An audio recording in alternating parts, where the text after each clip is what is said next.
Welcome and thank you for coming out on a wonderful night like this. I've got the pleasure of introducing a fellow who's written two very interesting books amongst, well, these are the two latest books. And there's a lady here, Yvonne. Yvonne's come all the way from Mornington to listen to you, Charles. She's come all the way to listen to Charles Kovess because she's heard him before, an internationally renowned speaker. Charles, now, I'll introduce Charles. Charles will introduce Elliot, Goblet. That's the way it is now. What we expect, heaven knows. But it will be the birth, I'll guarantee, if not the conception, for the Institute, the Australian Institute of Comedy on the Bellarine. So you are witnessing the conception, folks. Wow. Here we are. Thank you, Charles. Thank you, Tom.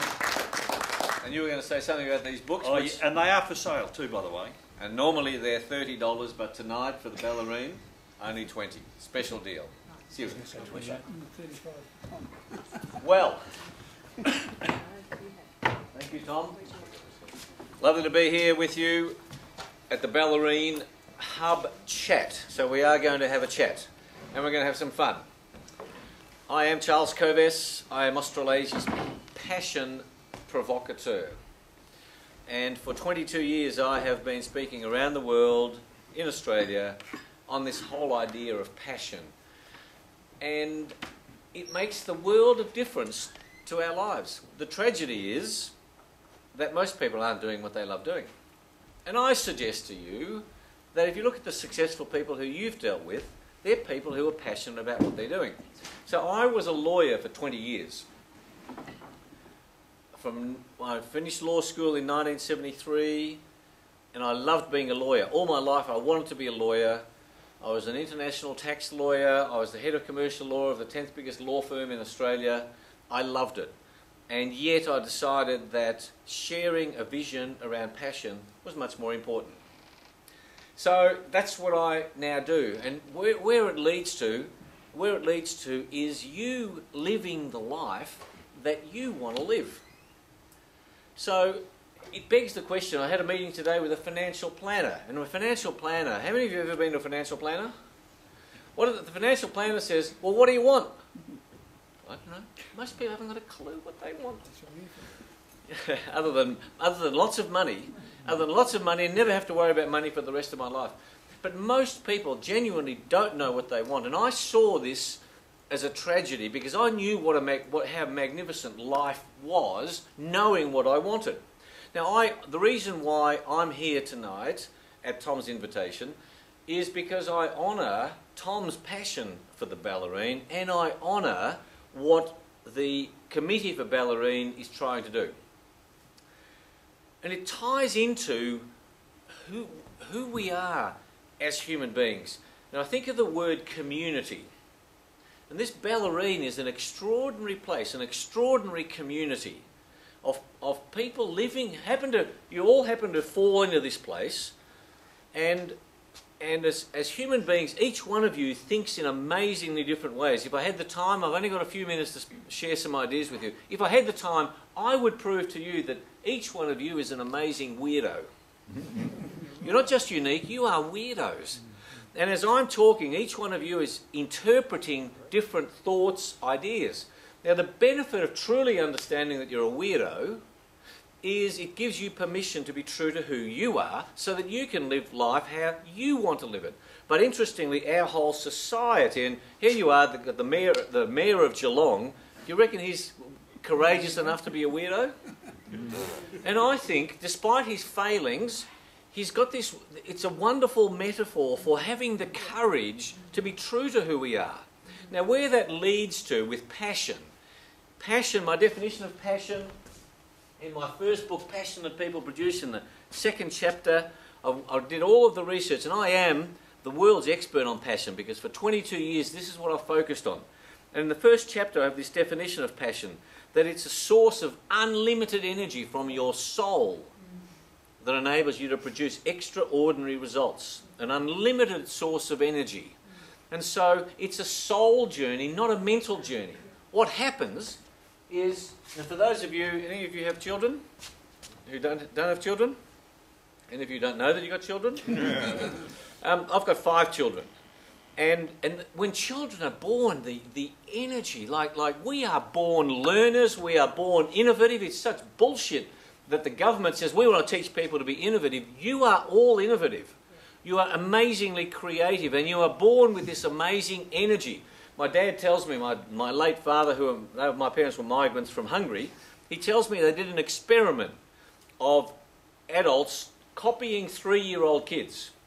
And this was in Europe, and they got the adults to do precisely what these 3-year-olds did. So when the kids woke up in the morning, they followed them. So at 7 o'clock in the morning, so the adults literally crawled and played and did exactly that. Guess how long the adults lasted? 2 hours they lasted. They were exhausted, and the kids would go through to their afternoon nap at 3 o'clock in the afternoon. That's how we are born. And then what happens is we get into the education system. And by the way, I know I'm not teaching you anything, and I honour your journeys, but you've got grandchildren perhaps, and all of us have to take responsibility for this issue of understanding what makes capable, competent human beings. Our education system squashes how we are designed to be, which is weirdos. We are designed to pursue what we're passionate about.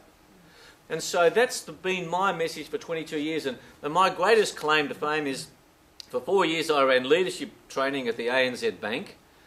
25% of the people that I addressed left the bank because I showed them, if you stay in this environment and you don't love it, it'll kill you.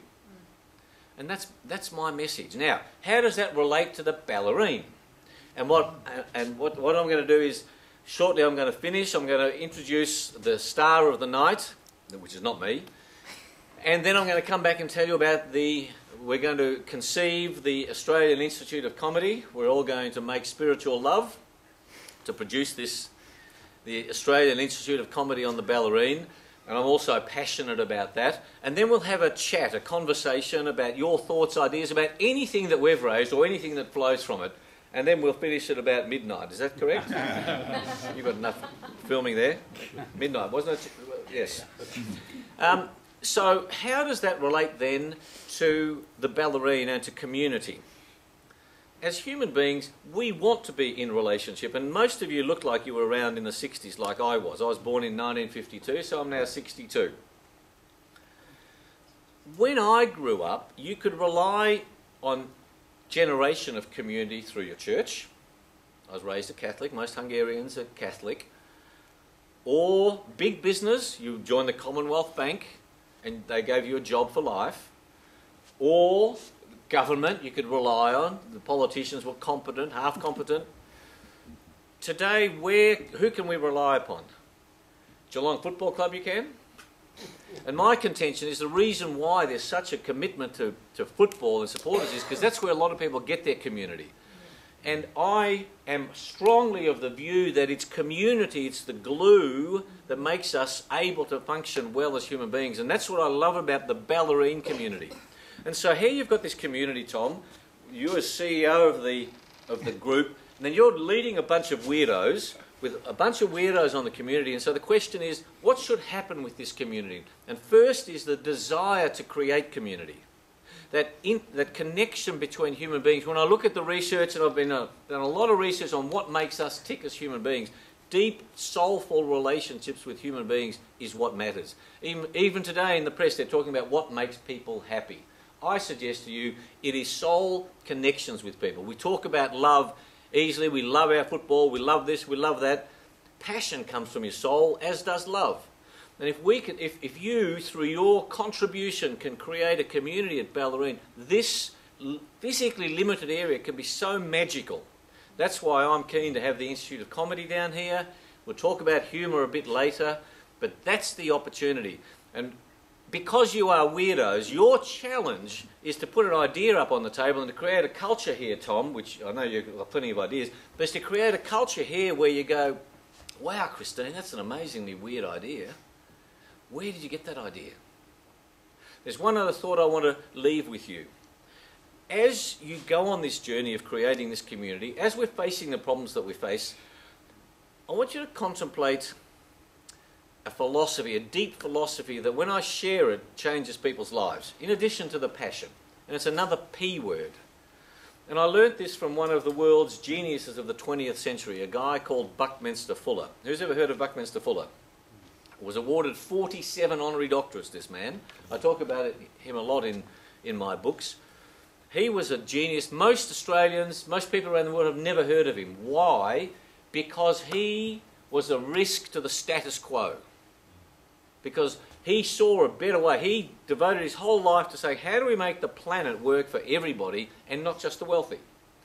Now, Buckminster Fuller, called Bucky, I learned a key idea from him that has served me so well that I commend to you.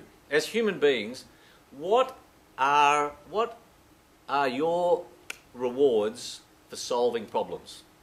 Because do any of you have problems? Anyone got problems? Do you know anyone who doesn't have problems? There's only one group of people that I know who has no problems. Politicians. Politicians, no, they got no. The deceased, very good. Unless they're in hell, then they got real problems. But they're happy. They're happy. So everyone's got problems, and if you've got no problems, what's your problem? Bored. So Buckminster Fuller taught me this. What is your reward as a human being for solving your problems? People go happiness, satisfaction, progress. The actual solving it. The what? Solving Satisfaction in solving it. He said this, Ness, as a human being, your prime reward for solving problems is bigger problems. Isn't that exciting?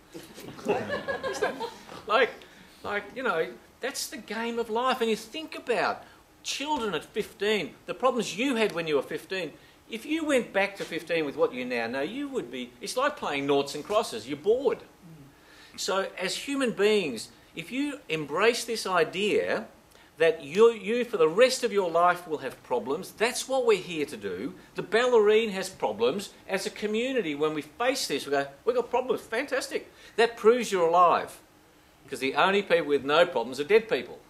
And so you embrace that rather than making the mistake which says, I'll be happy when? I'll be happy when I have no problems. My promise to you, and I don't swear when I'm presenting, but my promise to you, that's a shitty way to live. If you're waiting for no problems to be happy, you will be miserable. So my wish for you is to love your problems because you deserve them. To love the problems of the Bellarine community because that's what's going to keep you young for a long time to come. And then the way that you serve this community is to say, what am I passionate about? What's the contribution that I want to make? And Bellarine, I could really stick out as such a wonderful, wonderful place to do this. So I commend the thought to you, and we'll talk about how to do it later. Thus endeth me. Now, let me introduce you to the star of the show, Elliot Goblet. Who's heard of Elliot Goblet before? Gosh, Elliot, you are famous. Elliot Goblet, sometimes known as Jack Levi, started his career in 1981. I was around then, I was a lawyer in those days. And has continued in that career doing what he does, since you've all seen him. He has been on national television 60 times. He's done over 1,500 corporate gigs.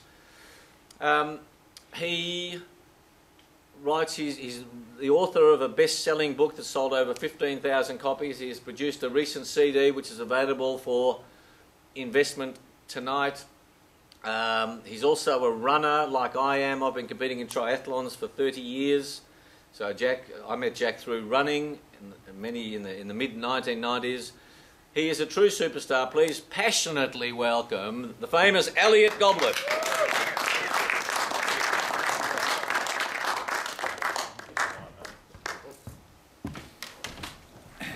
I'm sitting here, that's what I'm doing. Okay, can you all hear me? Hear me up the back? Yeah. Tonight was a sellout, just that some of the seats were donated back to us. Charles Kovess. Wow, he really practices the passion that he talks about, doesn't he? How do you follow that? Charles is a motivational speaker. Lately I've been hiring myself out as a demotivational speaker. Corporations hire me when their staff are too hyped up and need to be brought back down to an acceptable level. 90% of the people attending my seminars are Americans new to Australia. Great thrill for me to be here tonight. When I started as an entertainer all those years ago, A performance in a potato shed was written down as my major goal. Now there's nowhere for me to go from here. For those who are interested, Elliot Goblet backwards is Toily Tell Bob. Just thought I'd share that with you because it's pretty important. And Darren Lyons backwards is Lyons Darren. This is the best audience I've ever had. Sorry about the premature evaluation. A lot of people ask me what's with the hat. The answer is a hat band. It's my role right now to, share a few of my general observations with you, and then later on I'll be sitting on the couch as that other bloke, that alter ego of mine. But, so here we go. I'd like to change the pace a bit now. I've got a pet poodle called Jack Russell. Understandably, it's got an identity crisis. I've got a pet sheep called Ab, the only sheep in the world that can say its own name backwards. Trying to teach my tortoise how to roll over. It's halfway there. Recently I did a 50th birthday party for a gastroenterologist, and we did a contra deal. In exchange for my performance, I've got a 5 years unlimited supply of colonoscopies. Right now I'm feeling pretty proud of myself. I've just come first in a mime yodeling competition. And I'd just like to say that I do all of my own choreography. Incidentally, if at any time you feel like getting up in front of your chairs and dancing, I can understand that. So I know that my one-liners can drive people into a frenzy. You know, they say that too many cooks spoil the broth. Well, I was at a restaurant the other night and there was broth on the menu. I asked the waiter how many cooks made this, and he said 1. And I said, well, this is going to be a pretty good broth. I used to be a drummer for a band called Cancelled. Innovative name, but nobody ever turned up to our gigs. Then we changed the band name to Free Booze. We got big crowds, but they were disappointed, angry big crowds. Just catching my breath. I bought a guitar on eBay for $32 and I was really happy with my purchase until later when I realised that I'd bought an air guitar and I had to pay postage and handling. You know, a few months ago I helped this really old guy cross the road. I carried his walking stick for him. And he proved to me he didn't really need that stick because he hobbled after me for 3 blocks to get it back.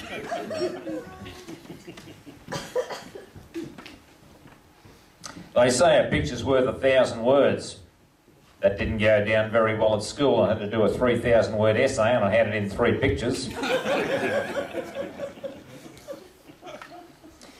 You know, one time I had a job interview, but it only lasted 2 minutes because on that day I just wasn't in the mood to answer any questions. A few years ago I was going to travel around the world, but I decided to stay in Australia because I met so many nice people at my going away party. I've just had my 40th birthday celebration, which as you can imagine was well overdue. Went to a restaurant, there was a sign that said we take all cards. So I gave them a sympathy card with the words, sorry, I left my wallet at home. An ex-girlfriend told me she wanted a bit more mystery in our relationship. So one night in bed I wore a Zorro mask and asked her to guess who. That was fun. Hate it when you're in a motel room under the shower giving yourself a really good scrub and you realise you've been using the white bath plug instead of the soap. I have a total of 3.5 alcohol-free days a week. I don't drink every day of the week for the first half of the day. Haven't had a smoke for over 3 years now. How about that, eh? Not that impressive when you consider that I've never smoked. Just to confuse people, I like to ask for the incorrect time. Just to confuse people at formal dinners, I like to suggest a swap of meals with people who have exactly the same meal as me.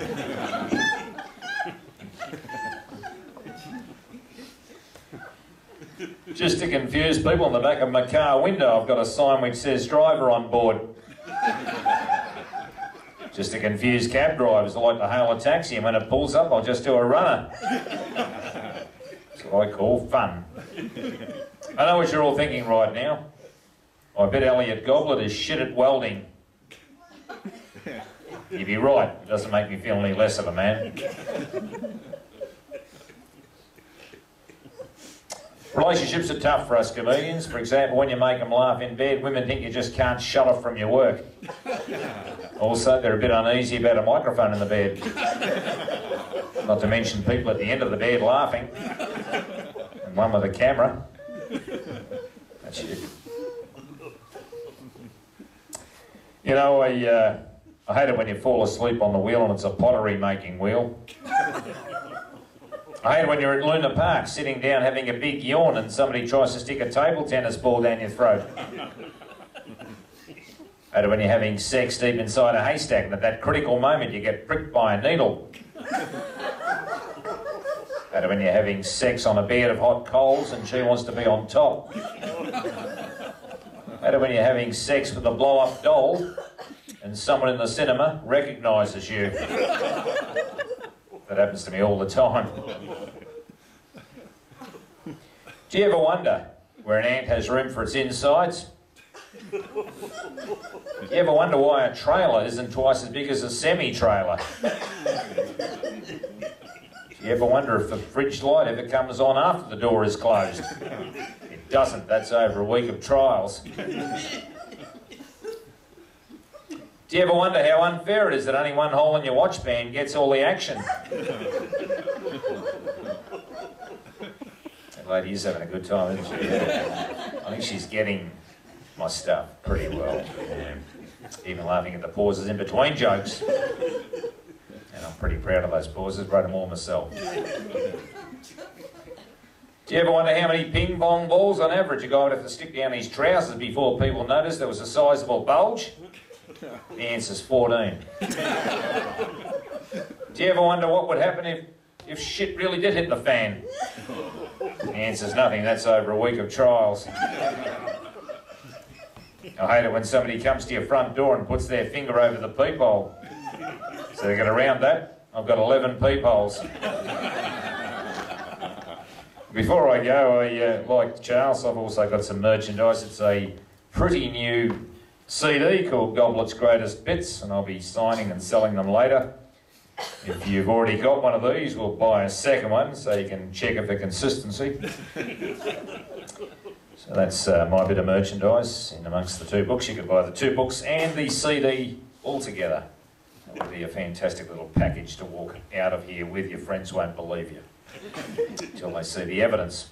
But anyway, that's the end of me for now, but I'll be getting into my alter ego makeup and sitting on the couch and answering questions and participating like a normal person. So thank you very much. Bye. Thank you.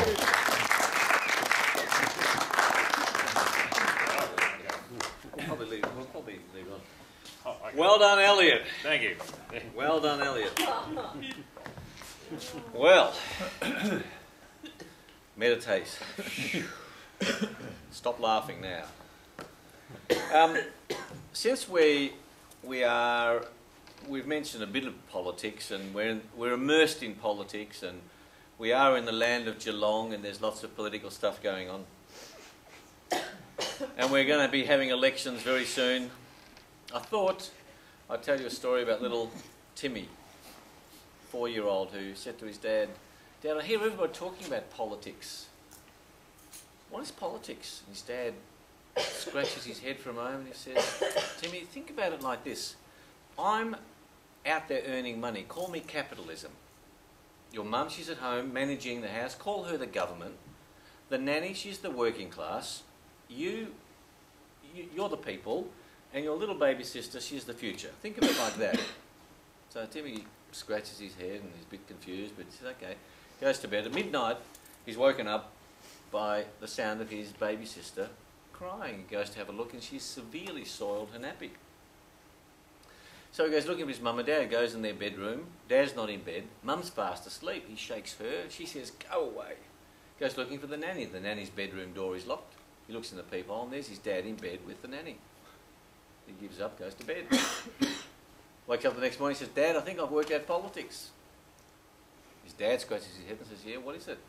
He says, Dad, well, while capitalism is screwing the working class, the government's fast asleep, the people are ignored and the future's in deep shit. That was a long joke, Jack, to give you a chance. Please welcome Jack Levi to the couch. I can be animated. You can be animated. All right, now. Okay. Does it help if I use this? Yeah. Good.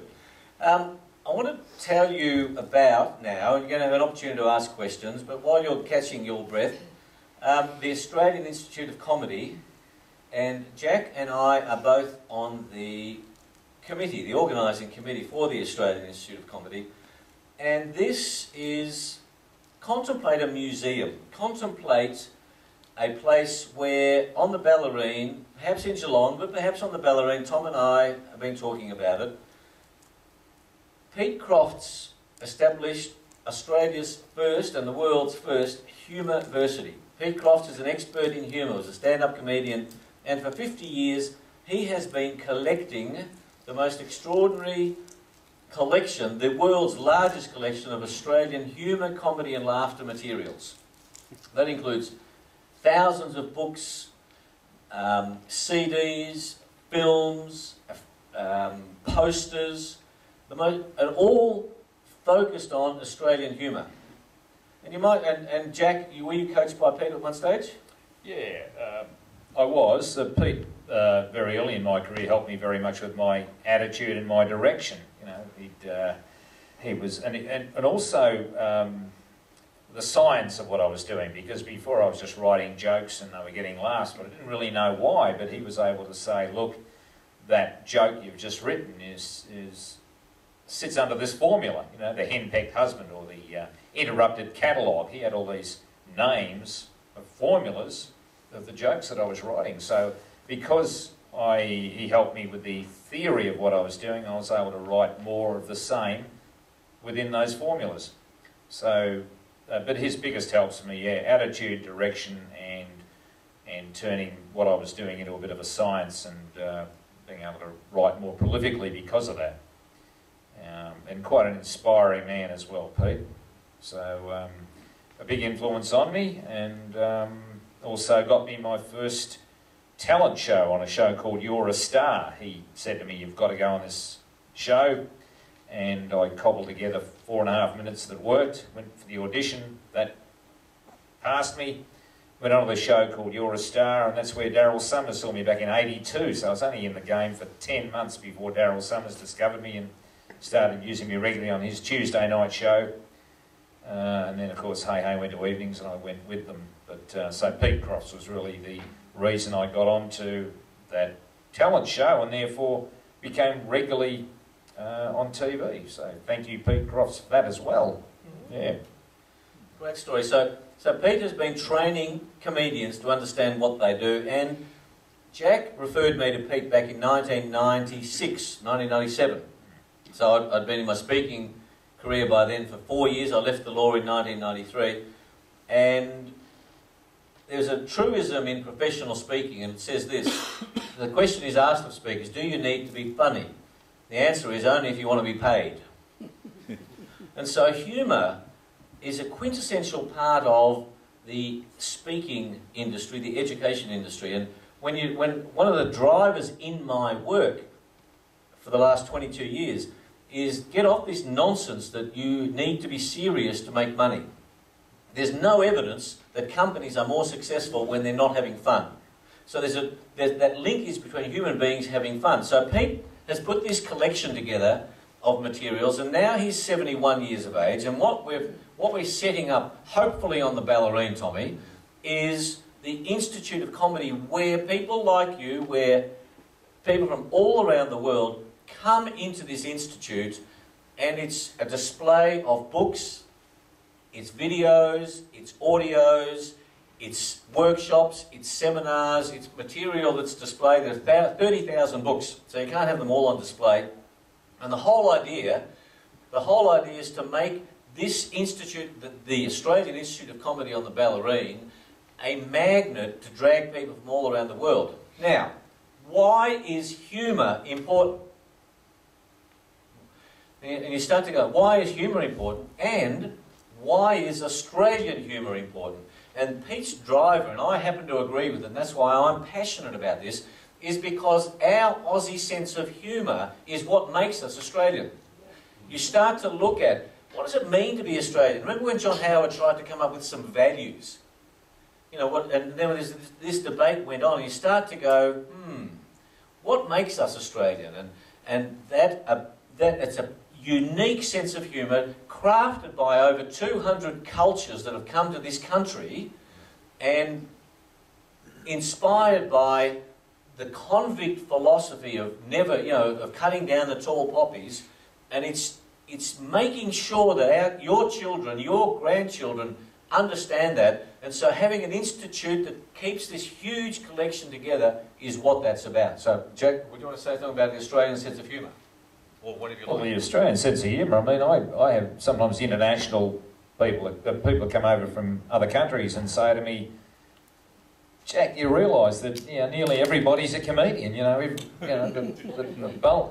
high majority, an American mate of mine was over here doing work with me when I was working for Telstra. He came over for a few months and he said to me, it's amazing, they're all cracking jokes, Whereas back home they get into serious discussions pretty early, but here it's small talk and it's trying to be funny. And I tell you what, this is a country of really funny people. I think there's a lot funnier people off stage than there are on stage, quite frankly. I get a lot more laughs out of bantering with people off stage than I do, say, listening to a lot of stand-up comedians where it's just so formularised and predictable. So yeah, there really is there's a sense of humour. People are very happy to laugh at each other and themselves. And I know that when I do corporate events, I always write people jokes, and the audience loves that. They love laughing at each other and themselves. So that's something that's very much allied with Australian humour.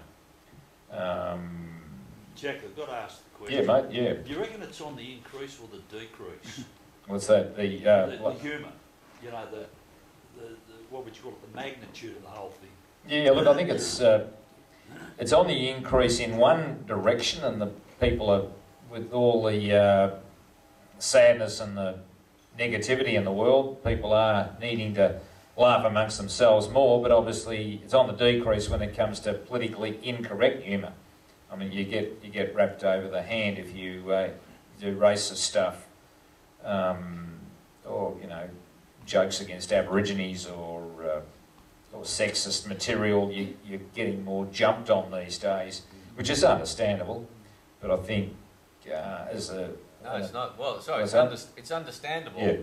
It's understandable, but unacceptable. Yeah. And so I stand for the proposition that we have to have the courage to stand up for our convictions, because if we don't, the politicians will take our freedom away. And humour, comedy, and Jack's comedy, and the great comedians come up with provocative ideas, and this nonsense around political correctness is being mixed up with caring for other human beings. Yeah. And it's a fundamental problem in our society, which means that when our children and grandchildren go to school, they are taught to behave in very narrow ways. We're paying a big price for it. And the idea of the Institute is to teach people what a great sense of humour means. And Pete is driven by an idea of humour being a wonderful, spiritual, healthy way to live life. And the motto of the Australian Institute of Comedy is, you got to laugh, mate. You got to laugh.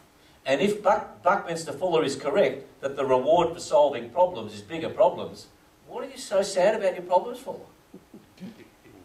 And so this lighten up. And so one of the dreams of this institute is to run programs for kids to develop this sense of humour. So I'm you know, we've really got a serious problem. And Jack, you said racism, and one of the issues that I invite you to contemplate is this idea that you cannot be racist because there are no races. All 7 billion people on the planet are human beings. One species, Homo sapiens. There's no science. I challenge you to look up the science as I have. This is a nonsense that there are races. They're just people who look different, who behave differently for cultural reasons. And once you let go of this idea that we're all human beings, it changes the thinking. Instead of putting people into these boxes, that Chinese are like this, and Russians are like that, and Hungarians are like that. Well, that's true about Hungarians. Next question. Charles, I'll make a quick point if I may. Yes. By the way, this is now, so that's the broad idea. So let's have a conversation, okay, of sharing ideas. So please make a point. And I'm Mark. hello, Mark. Jack, firstly, a question to you. I'd like to almost challenge the concept of Australians, you know, owning perhaps the best humour, although that's all fun, you know. But I mean, people like, say, Jim Owen and also Billy Connolly. I mean, to me, the Irish and the Scots, and maybe that's because of our own heritage, in the sense that, I mean, those two people in particular, but even almost any Irishman or Scot, they only need to open their mouth and you start laughing. And I've never met a serious Scot. I mean, they are just hilarious as a nation. So I'd like you to talk about that. But Charles, a question for you too, if I may. I loved your points that you've just raised there, but I would almost like to ask you as a nation, and I actually agree with the concept of what you're saying about government and stuff like that, because I think as a nation we can be too constrained in terms of what we're doing. But I love, Jack, what you said there about the fact that I think what I love about Australia is the fact that there's three great things. One is we don't take ourselves too seriously as individually, and if we do, I think we then put that person down, and I think that's a fun thing to actually do. There's an irreverence about who we are as a nation as well, and I think that's just to be celebrated in terms of who we are, both in terms of ourselves, but also an identity of ourselves. And it's why I think we so often take the mickey out of so many politicians and stuff as well. But the final thing, which I don't think we should lose sight of, which I'd like to challenge you on, Charles, is the fact that one of respect. I mean, I think there is a real need for respect in terms of government, and people are actually in it as well. And I think in terms of media, I think there's too much of there's a destructiveness that actually happens in a lot of what we do as well, which as a nation, we actually then lose those other two really important values about, you know, taking the mickey out of each other, ourselves and stuff as well, but also one of that kind of irreverence and respect. So I think there's a real balance there that needs to be taken on. So maybe you can chat about that, but back to your thing, Charles, about who owns the best human in the country. Oh yeah, look, I'm not saying we necessarily do, but we're in that upper bracket, I reckon, that upper echelon with the Scots and the Irish. Yeah. And I guess, you know, at the opposite end, you probably find, you know, the Swiss and the Germans perhaps, and some Asian countries where they're not really too light in their conversation. It's a bit heavier, and but yeah, certainly there's cultures up there with Australia in that top echelon, I reckon, in terms of laughing at each other and themselves. Definitely, yeah. We're not necessarily the lead. Yeah. Reminds me, you know, the 5 shortest books ever written. The Wit and Humour of the People of Germany. Great Men of Poland. Italian War Heroes. Scottish Philanthropists of Renown. And the Book of Hungarian Business Ethics. I can say that because I'm a Hungarian.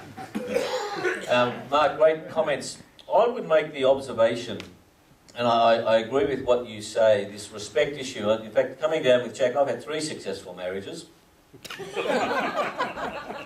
And marriage is like cricket. You go in, then you go out. You can't be in all the time. And so 22 years, 11 years, and now I'm with my 3rd wife. Now, there's a reason why I was telling you that story. Respect. My uncle, who was my uncle by marriage, my mum's sister had 11 children, and my mum had 6 children. I'm the second of 6 children. And years ago, he said the key to a great marriage is respect. And Mark, you used that word, respect. And I I find that that's why my third marriage, my third successful marriage is more successful than the others, because of this issue of respect. And I respect every culture, I respect every human being, and I respect every human being as a weirdo. And I learned very early in life that none of us is worth, as a human being, any more than any other person. And I commend to you the encyclical released last month by Pope Francis. Well worth reading. It's 184 pages, narrow, so not a lot of reading. It's beautifully written about this principle that each one of us has inherent worth.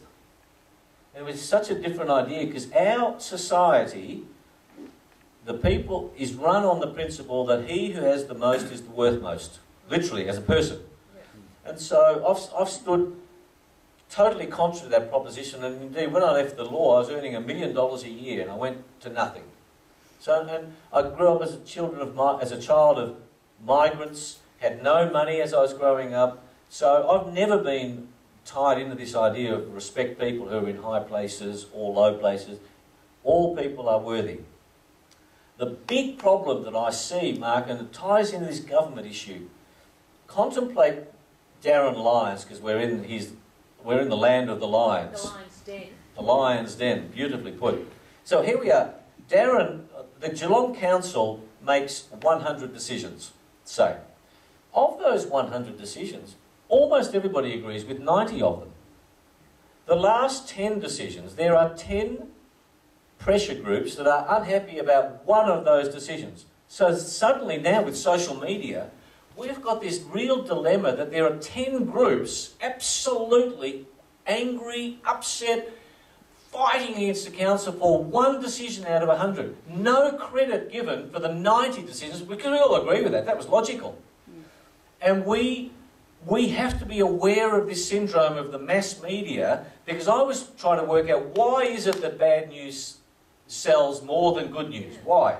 And the answer is, if you woke up in the morning in 1900 and the thing said, Elliot Goblet got to work safely today. You see, news is new stuff. So the status quo is not news. So newspaper, Benjamin Franklin talked about this in the 18th century. Bad news sells. And so the pressure groups sell. And what we have to do, and that's why the value of these chats, you know, we have to have a space where we can talk and say, wow, you know, the council's made all these great decisions. I'm unhappy about that, but I'll put up with that. And we're sucked in by the mass media in an environment, I used to be a tax lawyer, in an environment, remember in the 50s where you got a tax deduction for school fees? You got a tax deduction for the interest on your mortgage, where the middle class could actually progress. But now, because of the demands we make on government for money, I promise you, all of us are being screwed by taxation right around the world, and it didn't happen in the 50s and the 60s, and that's how your parents and your grandparents managed to get wealthier. And the same syndrome is happening in America in the middle class, and it's driven by this mass media. My comment is, be conscious about that pressure that we're all under. Yeah. There's a fundamental in that, though, Charles, that I reckon we've lost. And it's the humour is a great opportunity, Jack, to resurrect it and regain the initiative. And that's that, what do we call it, the differentiation between council and community. There's a huge gap. And as a community, I think we've been deluded into becoming or thinking or feeling, or however we want to term it, inferior. That all the decisions must come from these people. It's a bloody lonely place, I tell you. I don't know, it's a pity Simon Ramsey's on it. It's a very lonely place when you're in there, because you're only amongst mates. It's like being a policeman or a warder or a tram conductor, you know. It's lonely territory. You get out in the community and we all grizzle about the same thing. And I think what this is all about, and the humour, and maybe humour is the bridge to get re-established. Lighten up, you know, this is not, we're in the best country in the world. Well, Jack said that tonight. Yeah. When people are laughing with each other, they're not fighting, you know, they're connecting, which is what, and Pete stresses that very much, you know. Laughter is the universal language, is what he says, isn't it? Yeah. Yes. And that really aids connection. So yeah, I agree with you totally.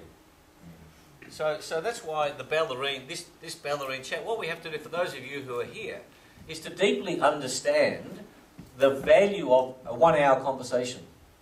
You know, when we get re-energised to go, hey, even though it's difficult, so what? If I said to you, what are your greatest achievements? And I talk about this in my books. That's what drives me. If I had a day with you as a group, and I said, write down what you're proud of in your life, not one of you would put down something that was easy. Not one of you. The only things that we call achievements are difficult things. And so I stand for the proposition that if life is difficult, wonderful, because then you're learning. And there's a great principle. I've got a wonderful picture of a baby underwater, and it says, everything is difficult before it's easy. And isn't that the interesting part of life? And so this, Tommy, it is difficult. And so this chat is also energising for the Committee for Bellarine. And I urge all of you to tell your kids and your grandkids, if it's difficult, when someone comes to me with a difficult problem, I go, wow, you must be so amazing to attract that difficulty into your life. I don't have sympathy for them, including health problems. I go, wow, that's interesting. What have you done to attract that? And I genuinely believe that that is how I live my life. And stop trying to live an easy life, because the easy life is a shitty life. It's shitty. Yeah. And so as a group, so you as a group of human beings in this room could totally transform the Bellarine. Yes. Yeah. You could so do that. And there's another interesting principle. On average, you know 250 people.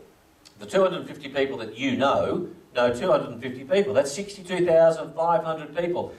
10 of you, just 10 of you, from 2 degrees of separation, can cover 625,000 people if there were no doubling up. That's the value of network marketing and using social media in a wonderful way with a consistent message.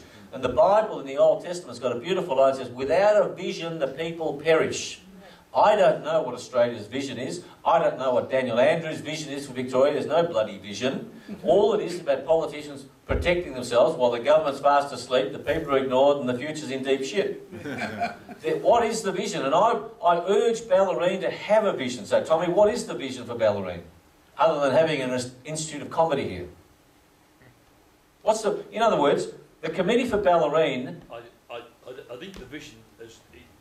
It's not a statement at this moment in time. The real vision is doing what we're doing.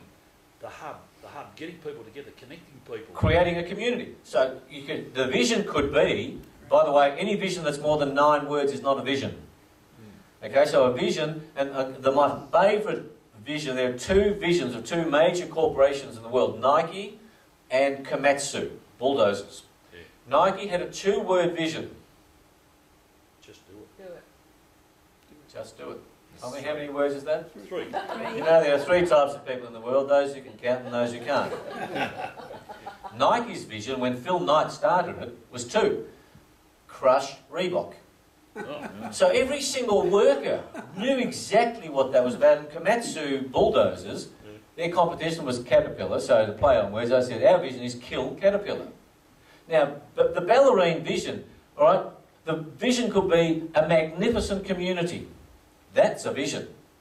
Everyone knows what that means. And so, in the day-to-day thinking in the Bellarine is we're creating a magnificent community. And if you create that, then that will attract people into this place. I promise you, because that's what people are yearning for. And I talk all around the world. They want to be part of a great community. Hence all these gated communities, particularly in America. Community, this deep connection, and I reckon you could create it here with a vision like that. It's interesting you say that, because there's people in this room right now who do it in their own lives and but don't ever get recognised for doing it. And I can think of a couple of, this young bloke up here, the barber, Manfred Herzer, unbelievable. Oh. He's German. He's a German. Yeah. Tell us a joke, Manfred. He's an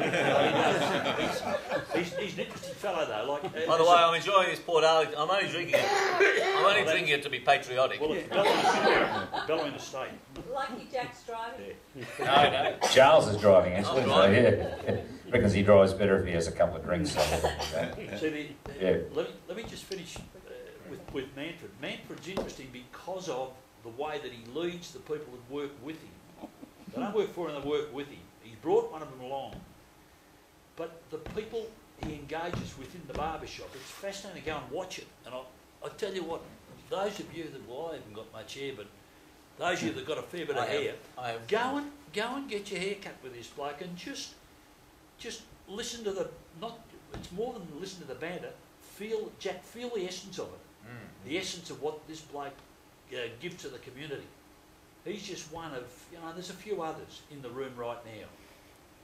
Yeah, I should go there. Actually, I'm wearing my hair up tonight. So any other questions, comments? Come on, just a chat. So why have we become, when I was growing up, the joke used to be, how do you know a plane's landed from England?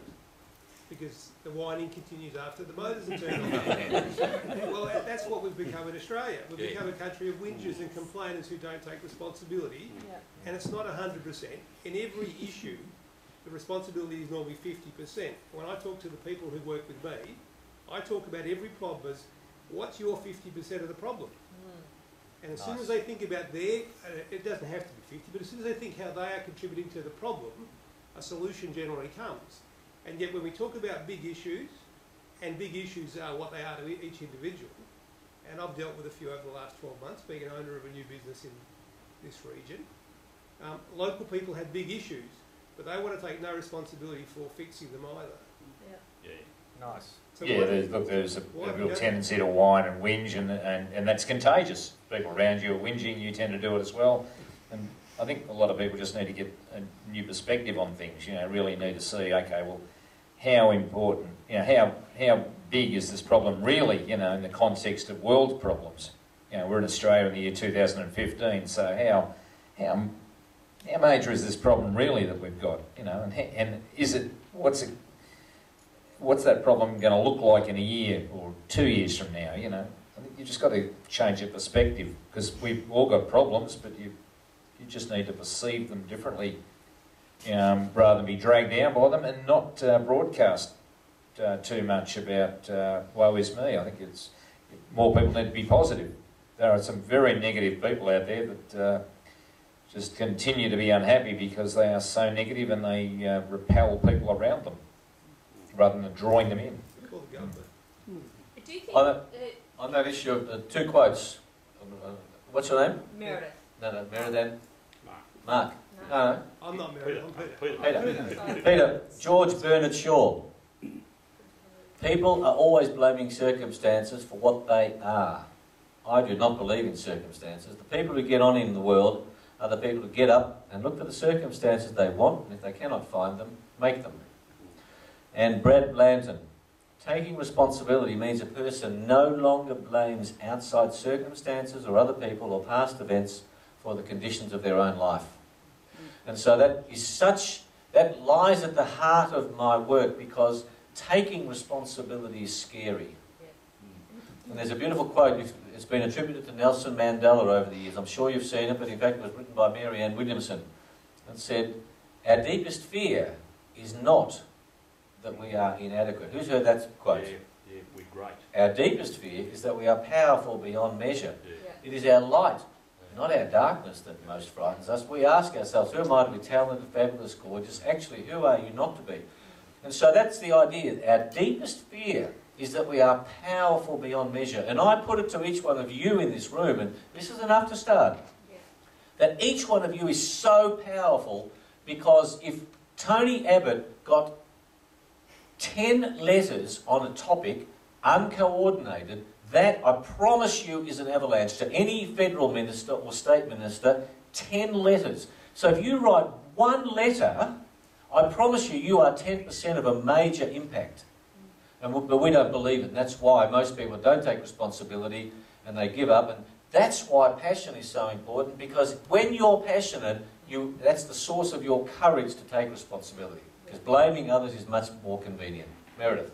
I was actually going to say that a lot of reasons why we whinge, whine and complain is because we are disempowered. So it was the fact that we... So I have a question, Meredith. Who disempowered you?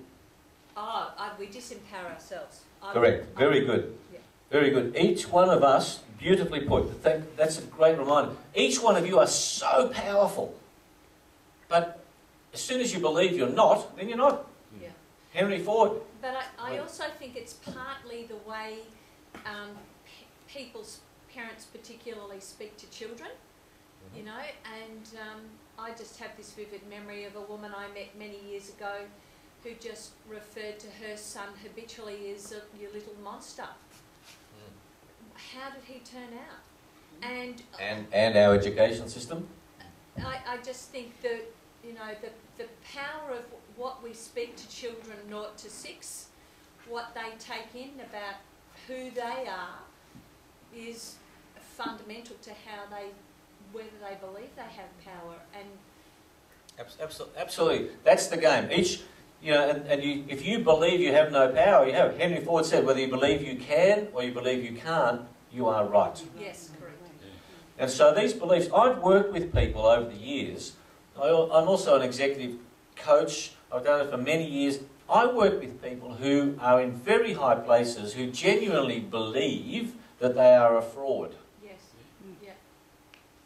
And to change a belief, it is possible to change a belief. I mean, you know, I used to believe in Santa Claus. So you can change beliefs. I used to believe the Catholic Church was the only one true religion. And it is so difficult if you've got a belief. And if you believe, so this belief around Bellarine, where the Bellarine can go, what the community can do. Tommy, we need here this clear set of beliefs. And I'll give you a story of what I mean by that. I did a lot of work with BMW Financial Services, and BMW's got 110,000 employees. And it's owned by the Kwan family in Germany. So Manfred, you'll be pleased about that. and Alan Crooks, he's an honest bloke, was the president for Australia, Southeast Asia, and I did a lot of work with him. And he said, this is in the financial services side of the business, which is as profitable as the car making side. He said, look, you know, we want to get to this goal. And I said, your people don't believe it. So I said, well, I want you to tell me the reason why you believe it. And Tom, this comes to you and the committee. So I got Alan to stand up in front of his team, and I said, why do you believe this is possible? And Alan went through the numbers. He said, dun, dun, dun, dun. And the goal was 100,000, doesn't matter, 100,000 contracts by a particular time. When he explained why he believed it's possible, the whole team changed their beliefs about what was possible, and they achieved it 2 years early.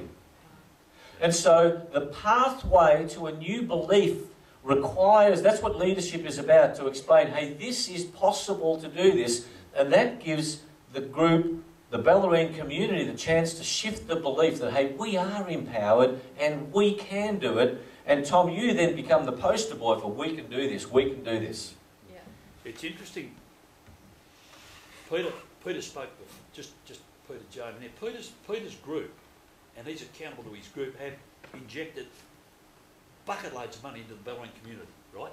Taken a punt. And Pete, is it appropriate for you to give a bit of a dissertation on why you took the punt on the Bellarine?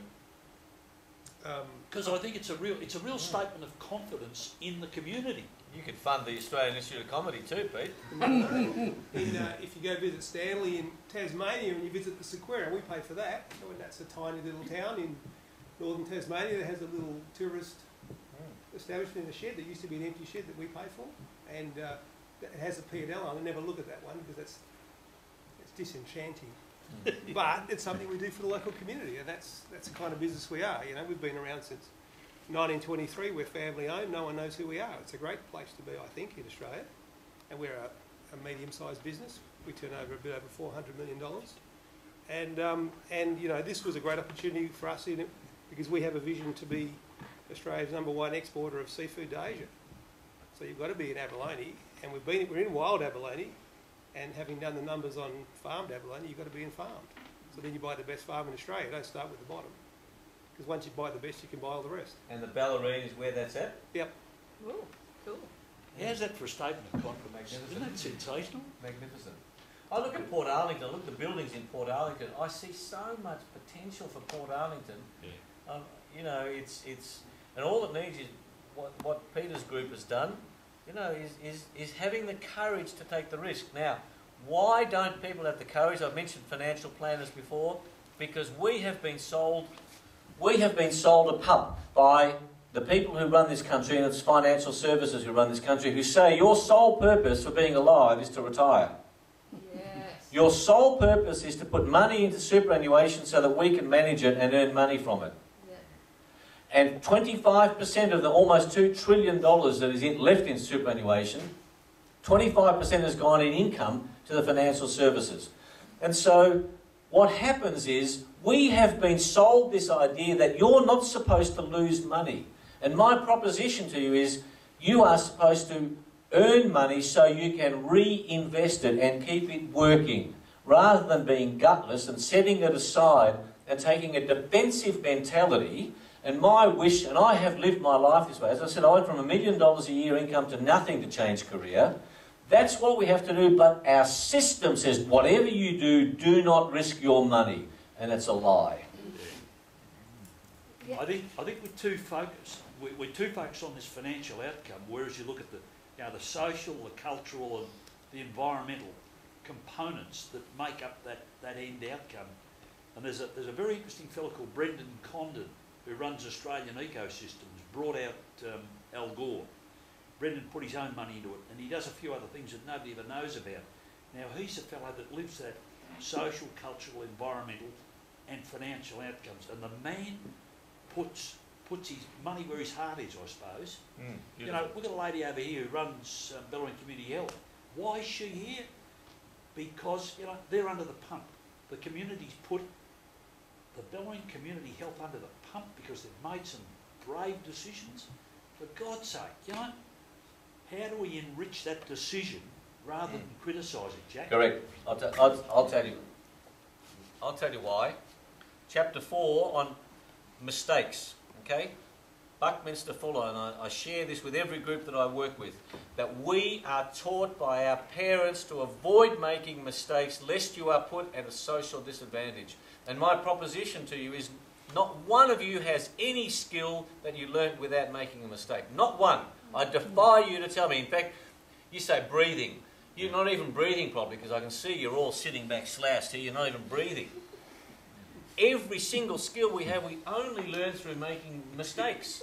And yet our society, so this is where Meredith, this is where we're disempowered. Yeah. Whatever you do, don't make a mistake. It's bullshit. Yeah, I agree. Can I just bring it back to the Institute of Comedy a little bit? Yeah, please. Yeah. What benefit do you see it bringing to the people down here on Bellarine? Well, obviously, it'll be a great tourist attraction, so there's money there.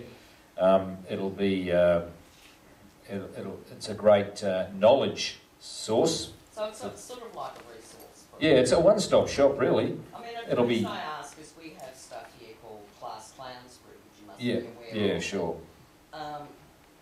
And we get 15, 16-year-old kids that are so shy, so Yeah. no offence, like a lot of comedians, so lost in society in the first place. Yeah. And yet you get them up on stage and they turn into somebody else. That's what Jack was Yeah, like. yeah, that's right. And, Yeah. you know, they Yeah. come down here, they bring down somebody from the comedy festival that adjudicates, and then they get a chance to perhaps, you know, perform up in Melbourne and do well. And they say to me, and they come from everywhere to come to the heats here, so they'll come from Werribee and from all over to come down. We don't get a lot though, and they say to me, we need more, we're looking for something. Where else? Like if you're a muso, you can go to an open mic night, or if you're any good at playing and singing, you'll always have an audience of some kind. But comedy is so hard.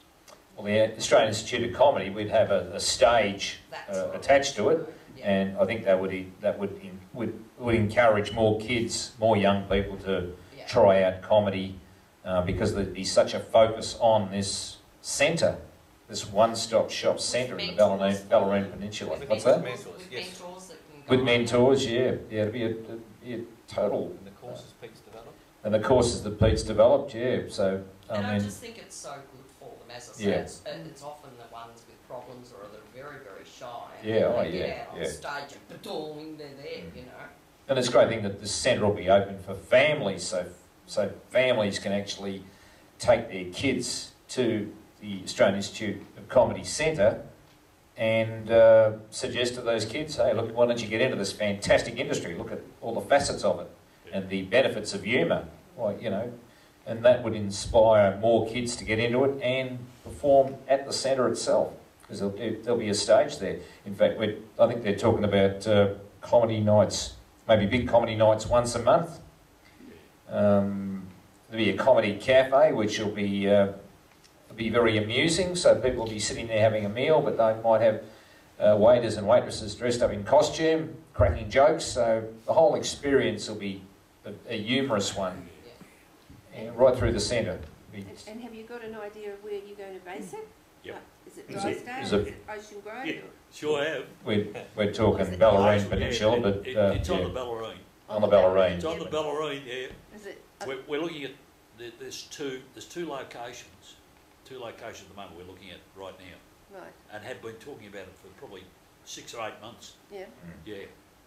Can't tell you where. No. It could be a Okay. bit Fair of an enough. embarrassment for a couple And of Could we be splitting between those two locations, or is it going to be a one of those? I'll be one of them. Be one of them, yeah. I think that's probably the way to go.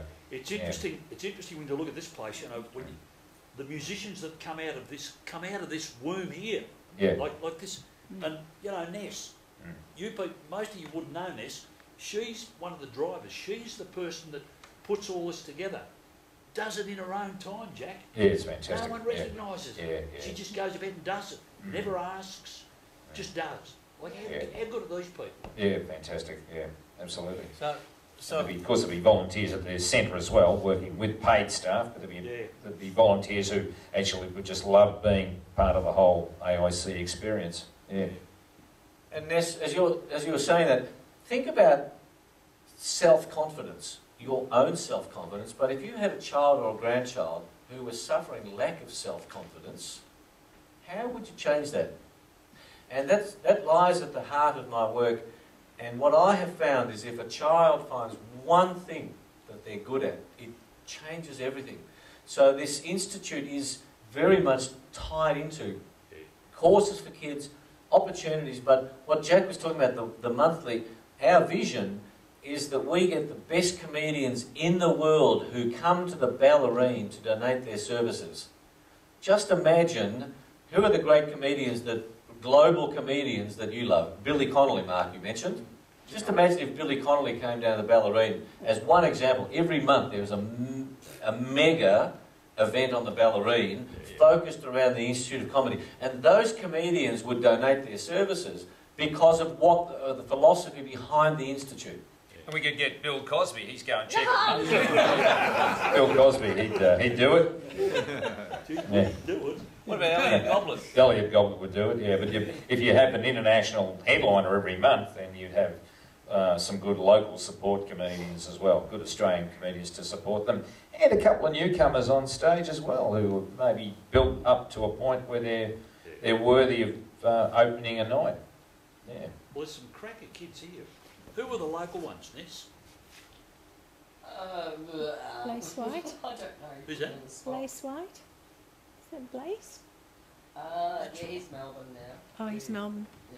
So we'll have a booking in the Institute of Comedy. There'll be a booking service for every single comedy act on the planet. So you press the button and you buy a ticket, you find out what's going on. So you would be blown away. So we just constantly, as we're having this conversation, we're going, no, we can't tell you, I've got all the notes here. I've got the 19 reasons why the Institute of Comedy is important.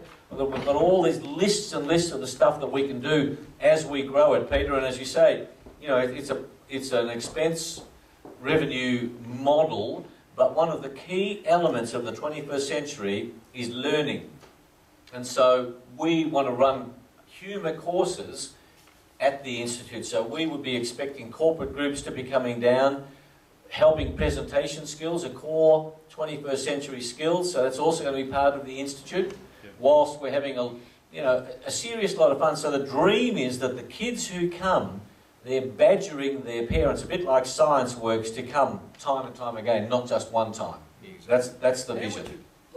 If you looked at Bellarine Community Health, for example, you know, Jack, if you ran Bellarine Community Health, would you suggest that humour would be one of the great cures, or what do you call medicines? Oh, look, absolutely. I mean, it's been well reported that laughter is fantastic for your health. It's like internal jogging. That's what it is.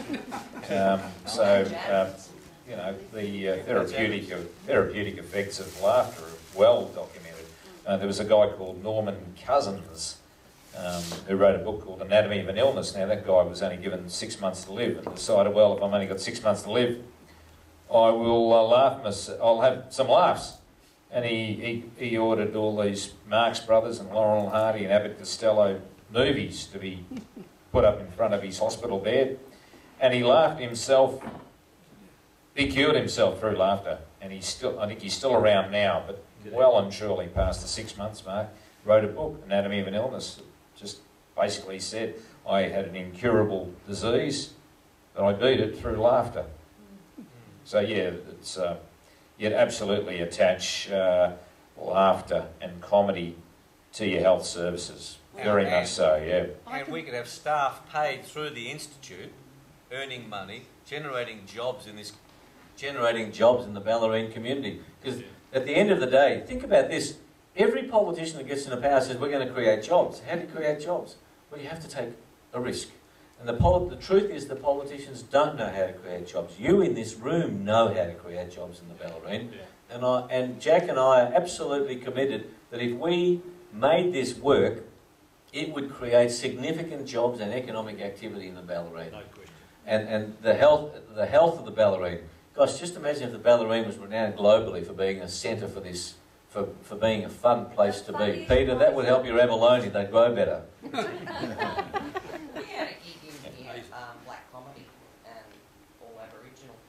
They'd gone to the jail first, and they did workshops, and they did a lot of work out of the jail with Indigenous people out there. Mind you, they send themselves up worse than anybody else can possibly do. Yeah, well, they can, yeah, you can. We can't send them up, they can send up themselves and get away with it. Absolutely, yeah. We can send up ourselves, though.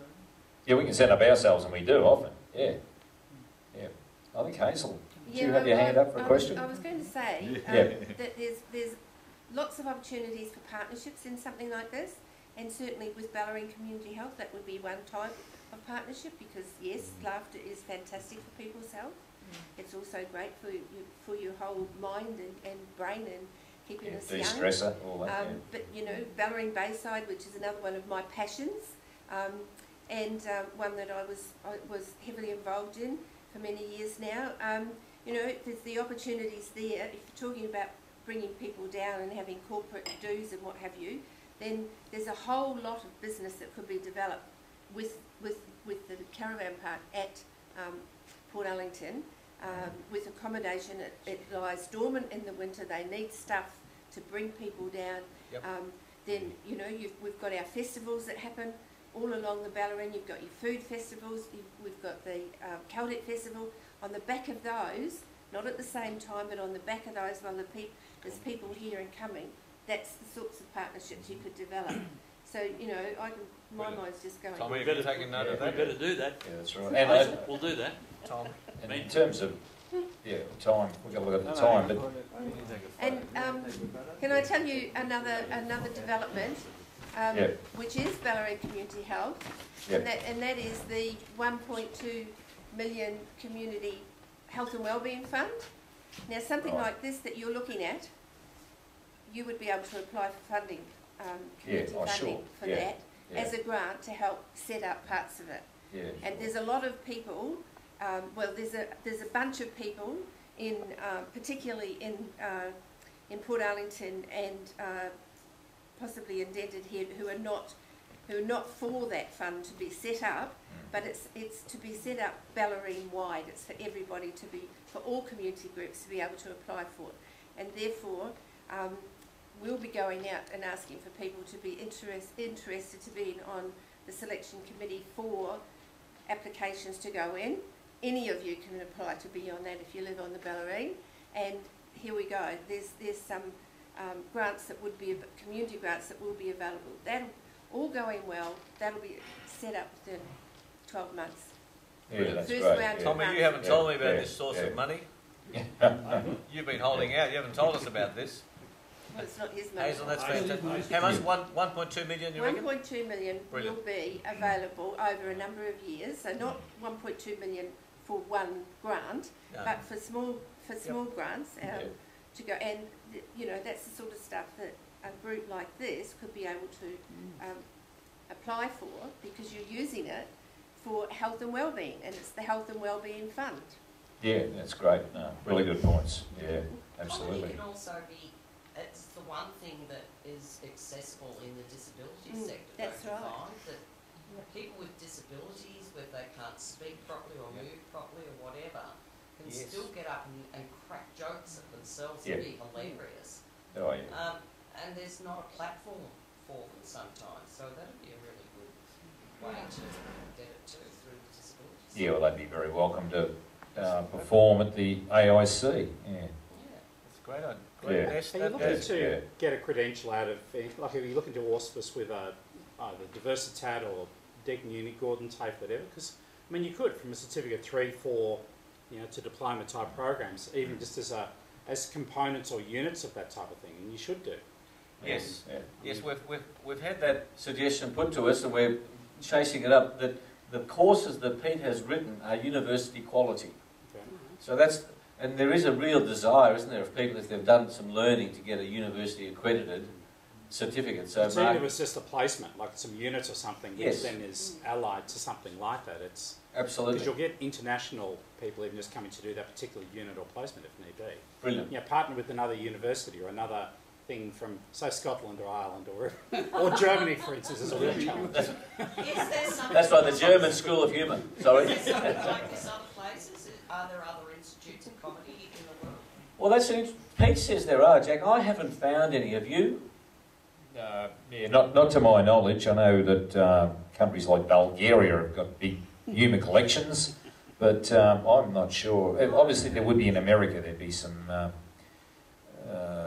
centres of humour, but I'm not 100% on that, I've got to say. So yeah, let's just say we don't know. I mean, Yeah. Victoria College of the Arts, there's another one you could sort of throw. What's that? Yes. Victorian College. Oh, of the Victoria Arts. College of the Arts. Throw them a Yeah. line and, you know, we Yeah. can give you a hand in terms of some ideas.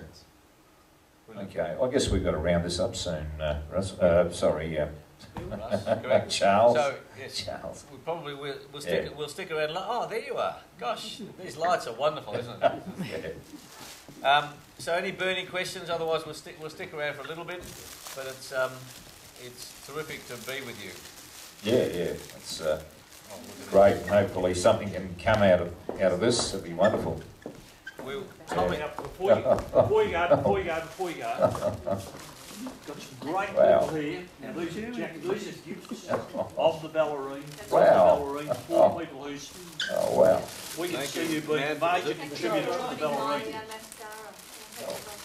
Thank you so much. Yeah. If Manfred is the bloke, he's the most unusual fella. Yeah. A real community, a real Okay. community man, Jack. thank you.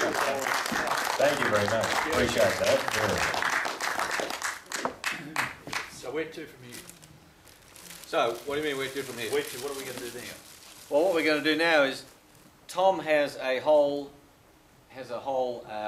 presentation on the Institute of Comedy. So if any of you want to see that, the newsletter, Yeah. you're most welcome to. In fact, I suggest you send that to everybody in this room.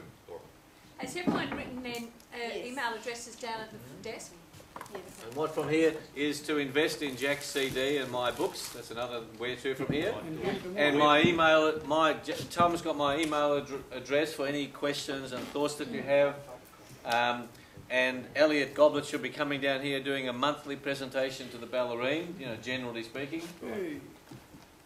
So, Actually, that's not a bad idea, that we somehow, even using the potato shed setup, even get comedy gigs started. Like start sowing the seed Meredith, that's a great idea. Jack, that's a seriously good idea. We have an open Ness, mic night once a month, open to everybody. So Yeah. I mean, But we can use it to the Australian Institute of Comedy puts it on. Yeah. Do you know what I mean? Correct. Build your email list too. Yeah. Yes. Great idea. Yeah. And it's run here. Yep. All right, well, you've done very well. This is supposed to be a 1 hour gig, so, you know, I don't want you getting a sore bottom because then the mind can only absorb what the bottom can bear. Thank you.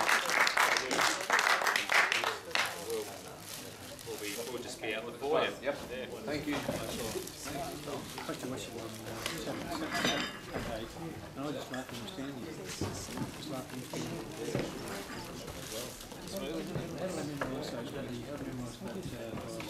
No, I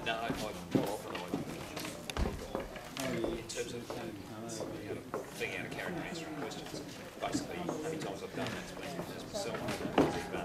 I've done a presentation. I've got it there. They've asked me questions about just wants to know something. Steve, he needs Did we get plenty of laughs? He's got no knowledge about most of the questions were really relevant to him. With Charles, we're talking about passion, motivation, all that. That's his thing. What's it? Yeah. Thanks, Tom.